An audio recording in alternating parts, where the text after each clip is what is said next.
Hello friends, good evening. विश्व इतिहास में आज हम कुछ प्रमुख साम्राज्यों पर चर्चा करेंगे और उसमें जो पहला साम्राज्य होगा वह अख्मनी साम्राज्य होगा। आप जानते हैं कि पश्चिम एशिया में दुनिया की सबसे प्राचीनतम सभ्यताओं में से एक मेसोपोटामिया की सभ्यता थी। 7वीं सदी तक आते आते विश्व का प्रथम साम्राज्य, जिसे आप अख्मनी साम्राज्य के नाम से जानते हैं, अख्मनी साम्राज्य स्थापित हुआ। अख्मनी साम्राज्य का एक प्रमुख शासक डेरियस प्रथम अथवा दारा प्रथम के नियंत्रण में आप देखेंगे तो अख्मनी साम्राज्य एक वैश्विक साम्राज्य के रूप में तब्दील हो गया। अगर आप पश्चिम में देखेंगे तो अख्मनी साम्राज्य की सीमाएं भूमध्य सागर से लेकर पश्चिम में अख्मनी साम्राज्य की सीमाएं भूमध्य सागर से लेकर उत्तर में आप देखेंगे तो मध्य एशिया तक फैला हुआ था। वहीं पूरब में देखेंगे तो उत्तर पश्चिम भारत तक यह साम्राज्य फैला हुआ था।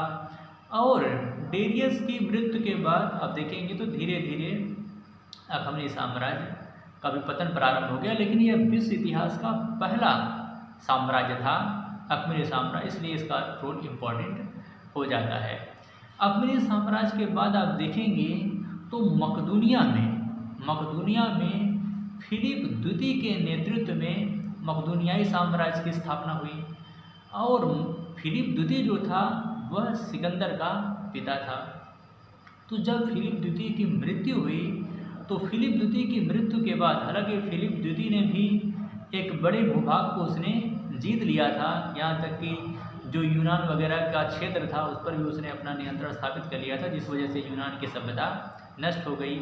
तो फिलिप द्वितीय के बाद उसका उत्तराधिकारी सिकंदर हुआ। सिकंदर वही सिकंदर जिसे अब विश्व विजेता कहते हैं।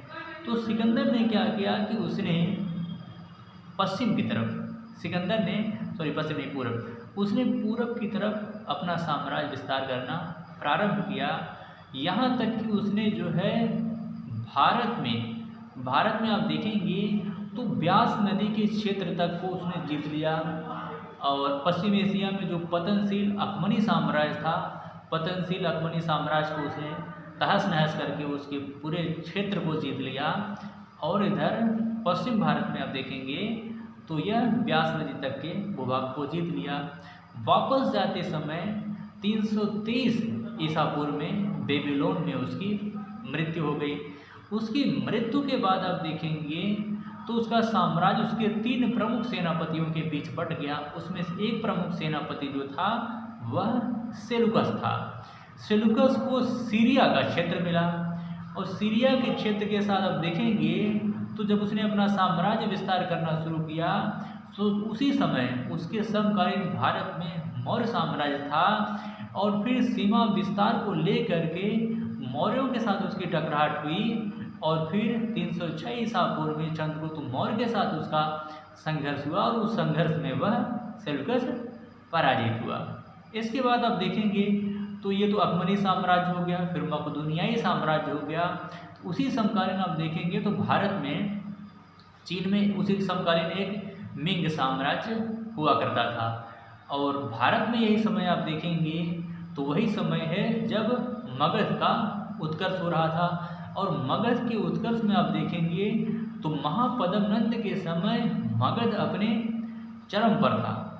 महापद्मनंद के समय आप देखेंगे तो मगध अपने चरम पर था, किंतु आगे चल कर के मगध पर मौर्यों ने कब्जा कर लिया और मौर्यों के अधीन भारत में एक विशाल साम्राज्य की स्थापना हुई। और मौर्यों का साम्राज्य विस्तार आप देखेंगे तो उत्तर में हिंदू कुश पर्वत से लेकर के दक्षिण में कर्नाटक के ब्रह्मगिरी तक तथा पूर्व में बंगाल तक फैला हुआ इतना बड़ा मौर्यों का साम्राज्य था, जो 323 बीसी से लेकर के 185 बीसी तक चलता है। मौर्यों के बाद देखेंगे तो यही समय था कि आगे चल कर के जब मकदूनियाई साम्राज्य का पतन हुआ तो मकदूनियाई साम्राज्य के पतन के बाद फिर रोमन साम्राज्य अस्तित्व में आया। और रोमन साम्राज्य जो था, क्योंकि यह भी अपने आकार को लेकर एक बहुत बड़े भूभाग में फैला हुआ था, तो बड़े भूभाग के कारण आगे चल कर के रोमन साम्राज्य भी 2 भागों में बट गया। एक पश्चिमी रोमन साम्राज्य और पूर्वी रोमन साम्राज्य। तो पश्चिमी रोमन साम्राज्य की राजधानी जो थी वह रोम थी। अब पश्चिमी रोमन साम्राज्य पर लगातार जो है अर्ध बर्बर जर्मन जनजातियों का आक्रमण होना शुरू हुआ, इसलिए वह साम्राज्य बहुत लंबे समय तक जीवित नहीं रह सका। लेकिन जो पूर्वी रोमन साम्राज्य था, पूरी रोमन साम्राज्य 1000 वर्षों तक जीवित रहा, फला फूला, चारों तरफ उसने अपना चौमुखी विस्तार किया। और पूर्वी रोमन साम्राज्य पर यूनानी सभ्यता का प्रभाव था।